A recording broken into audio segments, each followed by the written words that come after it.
Good morning, good afternoon, good evening, folks. Michael Zuber, one rental at a time, back with the one and only Mr. Greg Dickerson. How you doing, sir? Doing great, Michael. Good to see you. Nice to see you as well. So at the end of episode number 2, we teased the idea that we are now making episode number 3, and that is buying a business, negotiating a business. It's not about price, it's about terms. There's a lot of businesses coming that could be purchased. So I'd love to hear your thoughts. This is definitely your domain, not mine. So I'm going to take a lot of notes.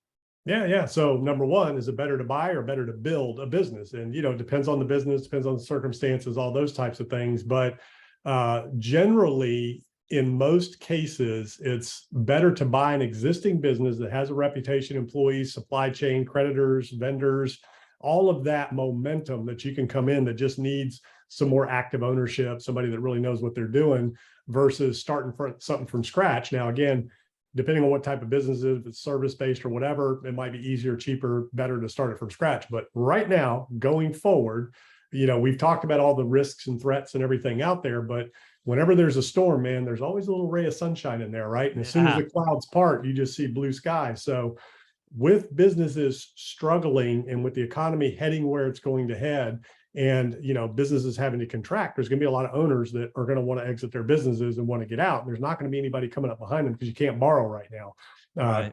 to buy businesses that make sense.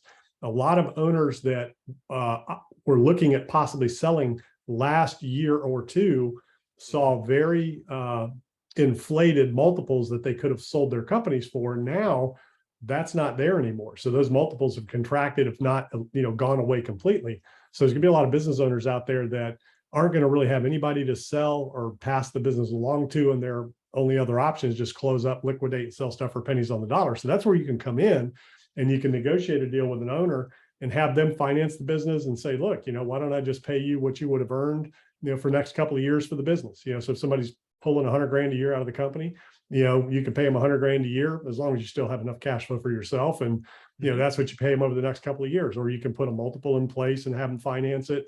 So on top of that, you're going to need operating capital and things like that. Well, that's where you can go to vendors and negotiate and, say, hey, can you give me 90 days? I'm coming in to take the company over. You're my go-to, you're my vendor. Can you give me 90-day terms while I get this company taken over, restructured, and I can use that to really build the business that's going to benefit everybody.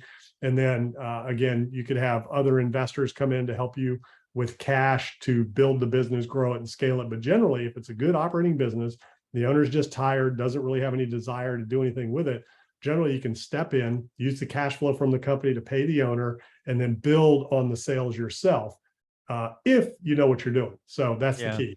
You got to know how to market, you got to know how to sell, you got to know how to build business, generate business, lead, delegate, motivate, find good employees, especially right now, keep them engaged and motivated and those types of things. But there's gonna be a lot of opportunities, a lot of sectors coming up here in the next year or so.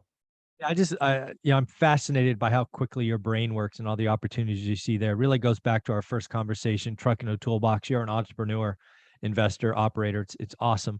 It's funny when you're talking about all these businesses, my brain's like, same thing's going to happen in real estate, right? We've got mortgage rates up close to 8% now, 9% for investors. Maybe we'll do this in episode 4, talk about 10% mortgage rates. There's still going to be deals getting done, a lot less deals. But a lot of them are going to be term-based or creative, right? The seller wants their price, but I want my terms. I don't care. I got 20 years to pay this thing off. Sure, I'll pay you your $1 million. It's like 600K cash or $1 million over 20 years or whatever it is. I think there's a lot of creative finance deals coming to bear. Because again, some owners have equity, they'll just slash prices to get out. Others, sometimes they're stuck on a number and the right answer is term. So you think that'll happen in real estate as well?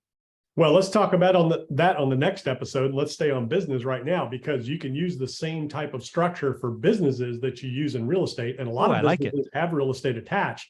So that's what's interesting, is that, there's a lot of different ways to skin the cat depending on what it has. But the key is you got to know where to find them. Where do you find them? Okay. Biz, buy, sell, LoopNet, but generally in your community, right? So it's going to be your network. So you just put the word out to your network. Hey, I'm looking for these types of businesses in this type of area.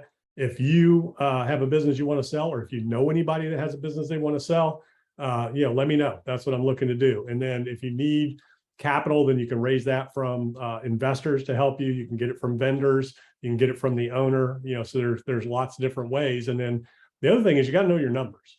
So whatever business you're going to get into, it's all about the numbers. So you need to really understand the business. Number one, can I grow this business? Who's my demographic? Who's my target? Who's my customer? Who's my competition?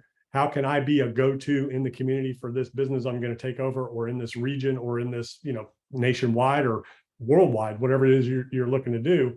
What kind of market share can you gain? What's out there already? What's the profitability? What are the key, KPIs you need to know and understand and put into place to be able to scale that business? And is it scalable? Do you want to get into something you can scale?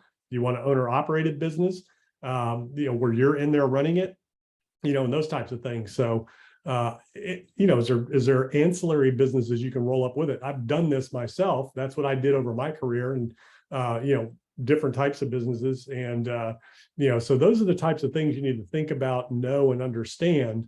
And then just kind of look around and see, what's going on in your area in terms of, different types of companies and service-based businesses versus product-based businesses versus retail, and understand the most difficult component right now is labor.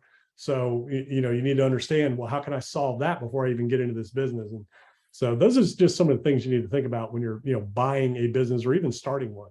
Yeah, one of the things I want to poke at just a little bit, because again, it's in your career. It's really what you did is you were an operator of, business A. One of the things that you did over the time was you added other business units that had complementary functions, which allowed you to roll up and create this bigger, better thing.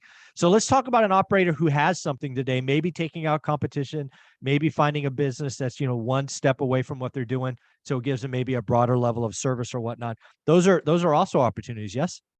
Oh yeah, absolutely. And, I guess what you're talking about, I was a contractor. So I had, plumbing, electrical, HVAC, landscaping, pools and spas, where I was subcontracting all that out to third-party vendors.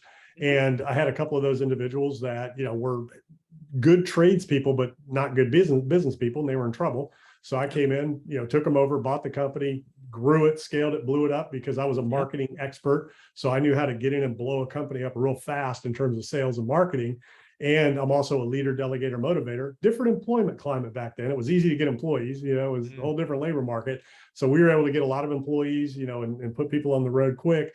The other thing is solving problems. So what's the problem out there? One of the problems that I had as a general contractor, I had 3 separate subcontractors to do the exterior package of these, luxurious beach houses, short-term rentals I was building, the landscaping, the pools, and the hot tubs. So one of the guys that was selling me hot tubs came to me and said, look, man, we can put all this together.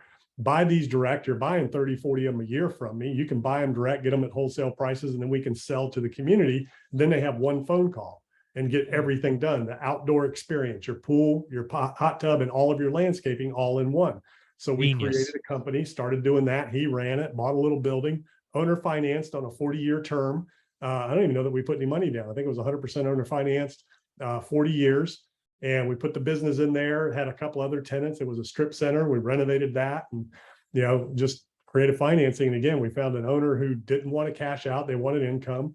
We started a business off an idea by solving a problem, rolled up 3 ancillary businesses into one, and, dominated our market with it. So it was a lot of fun. Folks, if you haven't gone to Greg Dickerson's playlist on my channel, you are missing gold. Go back, watch this first video, Truck in a Toolbox. Just amazing stuff he brings to the channel. Greg, where can people find you? GregDickerson.com. That's where all my info is. Go check it out. Awesome. Thank you so much.